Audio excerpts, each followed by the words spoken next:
దాన్ని మిస్ చేసినాం. ఆంధ్రప్రదేశ్ ముఖ్యమంత్రి చంద్రబాబు నాయుడు గారు భారతదేశంలో ఆంధ్రప్రదేశ్ టాప్లో ఉండాలని చెప్పి కోరుకుంటూ ఉంటారు. అందుకే ఆయన ఒకవైపు సంక్షేమం, మరొక వైపు అభివృద్ధిని సమాంతరంగా తీసుకెళ్లేటువంటి ప్రయత్నం చేస్తున్నారు. దానికి సంబంధించి విజన్ 2029, విజన్ 2047 అనేది ఆయన రచించారు. దాని ప్రకారం వెళ్ళాలి అనేది ఆయన ఆలోచన. అయితే సంక్షేమ పథకాలు అమలు చేయడం కారణంగా ఆర్థిక సంక్షోభం ఏర్పడుతుంది, రాష్ట్రం ఆర్థిక సంక్షోభంలో కూరుకుపోతుంది అనేటువంటి అభిప్రాయాన్ని కొంతమంది బ్యూరోక్రాట్సే వ్యక్తం చేస్తూ ఉన్నారు. అలాగే ఉద్యోగులు కూడా వ్యక్తం చేస్తున్నారు. కానీ సంక్షేమం అనేది అవసరము అని చెప్పి చంద్రబాబు నాయుడు గారు భావిస్తూ ఉన్నారు. అందుకే P4 అనే దాన్ని తీసుకొచ్చారు.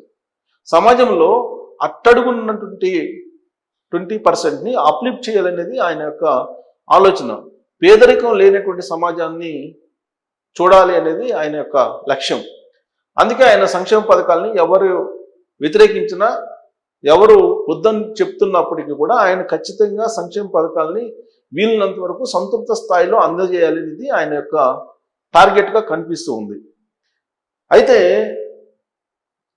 మొత్తం పెన్షన్స్, ప్రత్యేకించి సామాజిక పెన్షన్లు, ఈ సామాజిక పెన్షన్లని ప్రతి నెల 1వ తారీఖు అందజేస్తున్నారు చంద్రబాబు నాయుడు గారు వచ్చినప్పటి నుంచి కూడా. అది కూడా భారతదేశంలో ఏ రాష్ట్రంలో అందించినటువంటి విధంగా హైయెస్ట్ పింఛను ఇస్తూ ఉన్నారు.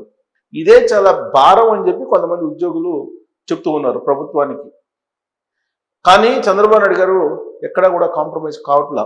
అందుకే గతంలో ఉండేటువంటి చంద్రబాబు నాయుడు గారికి, ఇప్పుడు ఉండేటువంటి చంద్రబాబు నాయుడు గారికి చాలా వ్యత్యాసాన్ని మీరు గమనించవచ్చు. అప్పట్లో హైటెక్ అంటూ టెక్నాలజీ మీద బాగా ఆయన ఫోకస్ పెట్టారు. ఇప్పుడు ఉమ్మడి ఆంధ్రప్రదేశ్లో 99 to 2004, అంటే 95లో ఆయన సీఎం అయ్యారు. అప్పటి నుంచి 2004 వరకు ఆయన మొత్తం టెక్నాలజీ మీదనే దృష్టి పెట్టారు. అప్పట్లో ఆయన మీద ఒక అభియోగం మోపారు కాంగ్రెస్ పార్టీ, రైతు వ్యతిరేకి, వ్యవసాయానికి దండగా అన్నారు. ఇలాంటివన్నీ కూడా ఆయన మీద విమర్శలు చేశారు. ఎట్టకేలకు 2004లో వర్కౌట్ అయినాయి ఆ విమర్శలు.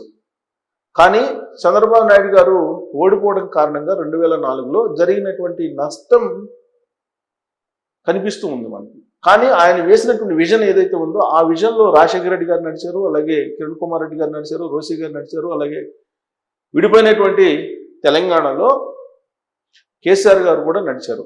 అందుకే ఇవాళ తెలంగాణ రాష్ట్రం అభివృద్ధి పదవిలో నడుస్తుంది అనేది చంద్రబాబు గారు చెప్తూ ఉన్నారు. అయితే ఆంధ్రప్రదేశ్ పరిస్థితి ఏంటి? ఆంధ్రప్రదేశ్ పేరు పాతదే, కానీ కొత్తగా ఏర్పడినటువంటి రాష్ట్రం. రాజధాని లేనటువంటి రాష్ట్రాన్ని మనం ఏదైనా చూడాలంటే ఆంధ్రప్రదేశ్. అలాంటి రాష్ట్రాన్ని ఇప్పుడు అభివృద్ధి పదాన చంద్రబాబు నాయుడు గారు తీసుకెళ్తూ సంక్షేమ పథకాలను అమలు చేస్తూ ఉన్నారు.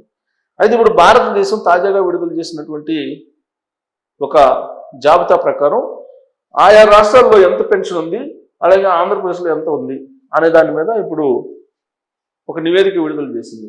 ఆ నివేదిక ప్రకారం భారతదేశంలో ఆయా రాష్ట్రాలు ఎంత పెన్షన్లు, సామాజిక పెన్షన్లు అందజేస్తున్నాయి అనేది ఇక్కడ చూడొచ్చు. ఇక్కడ చూడండి, 2020 భారతదేశం రాష్ట్రాల వారీగా సామాజిక పెన్షన్ గణాంకాలు. ఈ జాబితా ప్రతి రాష్ట్రం పెద్దగా ప్రాతిపదికలపై నిర్ణయించినటువంటి సామాజిక పెన్షన్ రేట్ల సారాంశం. కేంద్రీయ అటల్ పెన్షన్ యోజన వేతనాలు వేరు, రాష్ట్ర లేదంటే యూనిట్ రెడ్స్ సామాజిక పెన్షన్లు నెల ఏంటంటే చూడండి, ఆంధ్రప్రదేశ్లో 4,000 నుంచి 15,000, అంటే 4,000 సామాజిక పెన్షన్లు. అలాగే ఫిజికల్లీ ఛాలెంజ్డ్ పీపుల్కి ఒక రకంగా, అలా రకరకాలుగా 4,000 నుంచి 15,000 వరకు ఉంది. ఒక సాధారణ సామాజిక వృద్ధాప్య వితంతు పెన్షన్ల కోసం ఇవన్నీ కూడా. తెలంగాణలో 2,016 రూపాయలు, ఆంధ్రప్రదేశ్లో కనీసం 4,000 నుంచి హైయెస్ట్ 15,000 ఉంది. అంటే ఫిజికల్లీ ఛాలెంజ్డ్ పీపుల్కి ఒక రకంగా ఉంటుంది. అందుకే 4,000 నుంచి 15,000 వరకు ఉంది. వృద్ధాప్య పెన్షన్లు, వితంతు పెన్షన్లు మళ్ళీ సపరేట్గా ఉంటాయి, 4,000 కనీసం వాళ్ళకి. కర్ణాటక వచ్చేసి 1,000 నుంచి 2,000 ఉన్నాయి.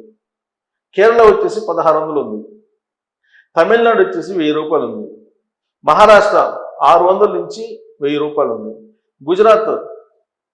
గుజరాత్ చూడండి, 5 ఏళ్ల పాటు వరుసగా బీజేపీకి పట్టం కట్టారు అక్కడ ఉండే రాష్ట్ర ప్రజలు. ఆ రాష్ట్రంలో ఇస్తున్నటువంటి సామాజిక పెన్షన్ ఎంతంటే కేవలం 750 రూపాయలే. కానీ చంద్రబాబు నాయుడు గారు 200 రూపాయలతో మొదలుపెట్టి ఇవాళ 400 రూపాయల సామాజిక పెన్షన్ ప్రతి నెల 1వ తారీఖు అందజేస్తున్నారు. ఆయన మాత్రం వరుసగా ఆంధ్రప్రదేశ్ ప్రజలు గెలిపించలేదు. అందుకే ఆయన చెప్తున్నారు, ఎప్పుడైనా సరే వరుసగా గెలిపిస్తేనే అభివృద్ధి సాధ్యం అని చెప్తున్నారు. గుజరాత్ అభివృద్ధికి కారణం 5 సార్లు వరుసగా బీజేపీని గెలిపించడమే అని చెప్పి ఆయన చెప్తూ ఉన్నారు ఈ మధ్యకాలంలో. అందుకే ఈసారి ఎన్నికల్లో మళ్ళా కూటమిని గెలిపించాలి, అప్పుడే అభివృద్ధి అనేది మీకు కనిపిస్తుంది.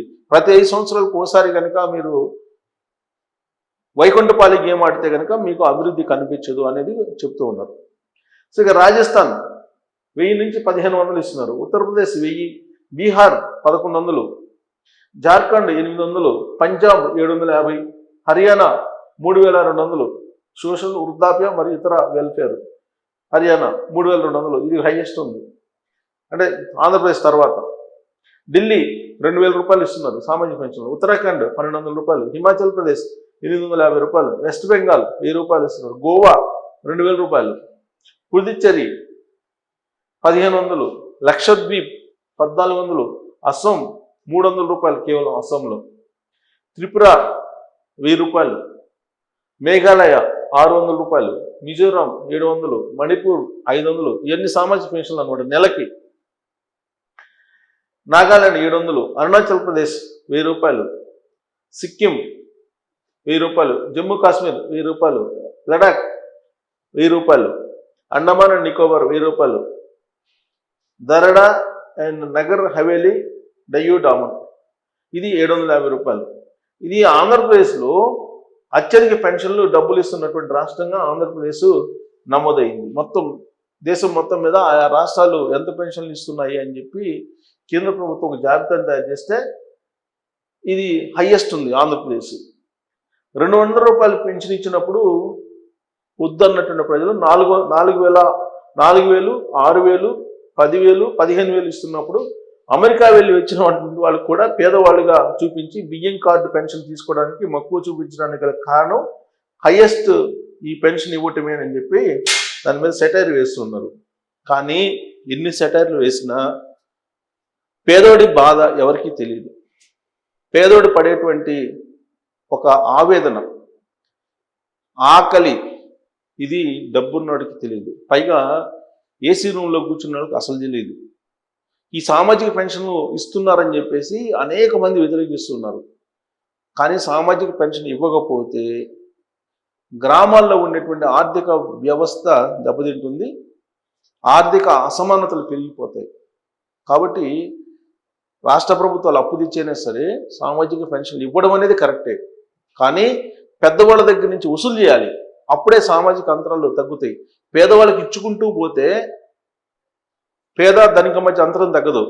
పేదవాళ్ళ దగ్గర నుంచి ఎక్కువ పన్నుల రూపంలో వసూలు చేయాలి. ఉదాహరణ చెప్తాను నేను. ఆడి కారో బెంజ్ కారో వేసుకొని పెట్రోల్ బంక్కి వెళ్తే డీజిల్ వాళ్ళకి 105 రూపాయలకో 110 రూపాయలకో కొడతారు లీటరు. అదే ట్రాక్టర్ తీసుకొని రైతు వెళ్తే అదే రేటు వసూలు చేస్తారు. ఇది ధర్మమా?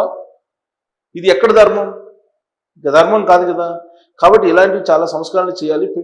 ఉన్నవాడు ఎవరైతే ఉన్నాడు కుబేరుడు, అపర కుబేరులు ఉన్నారు, దోచుకుంటారు, సమాజాన్ని దోచుకుని సంపాదించినటువంటి వాళ్ళు, వాళ్ళ దగ్గర నుంచి మొత్తం ట్యాక్స్ రూపంలో పిండాలి. అప్పుడు సామాజిక అంతరాలు తగ్గుతాయి. పేదోడికి సంక్షేమ పథకాలు ఇచ్చినంత మాత్రాన గగ్గోలు పెడుతున్నారు అందరూ వ్యతిరేకిస్తున్నారు. కానీ అది కరెక్ట్ కాదు. ఖచ్చితంగా సామాజిక పెన్షన్లు ఇవ్వాల్సిందే. ఆ సామాజిక పెన్షన్లతోటి బతికేటువంటి వాళ్ళు చాలామంది ఉన్నారు. ముందు కుబేరుల్ని పట్టుకోవాలి. కుబేరుల్ని పట్టుకోకపోతే వాళ్ళ బాధ్యత రాహిత్యం ఎంత ఉంటుందంటే ఎలక్షన్లు జరిగేటప్పుడు ఓటు వేయటానికి క్యూలో కూడా నిలబడటానికి చాలామంది ఇష్టపడరు. సో అలాంటి వాళ్ళని సమాజం ఖచ్చితంగా ప్రత్యేకంగా గుర్తించి ట్యాక్సుల రూపంలో భారీగా వసూలు చేయాలి. అలాగే అవినీతి పరులు ఎవరైతే ఉన్నారో వాళ్ళ మీద ఏసీబీ వాళ్ళతో రైడ్లు చేయించాలి. అప్పుడే అంతరం తగ్గుతుంది, ఆర్థిక అంతరం. ఈ ఆర్థిక అంతరం పెరిగితే అన్రెస్ట్ పెరిగిపోతుంది. అంతిమంగా ఒకరికొకరు కొట్టుకోవటం, ఉన్నోడిని లేనోడు పోయి నిలబెట్టేటువంటి పరిస్థితి వస్తుంది. సో అలాంటి పరిస్థితి రాకుండా ఉండాలంటే సామాజిక పెన్షన్లు అవసరం. అందుకే భారతదేశంలో ఏ రాష్ట్రంలో ఇవ్వనటువంటి విధంగా 4,000 రూపాయల నుంచి 15,000 రూపాయల వరకు చంద్రబాబు నాయుడు గారు వివిధ రూపాయల్లో పెన్షన్లు ఇవ్వడం అనేది ఎవరు వ్యతిరేకించినా అది పేదలకు మాత్రం మంచిదే. సో దీని మీద మీరు కామెంట్ చేయొచ్చు. Thank you.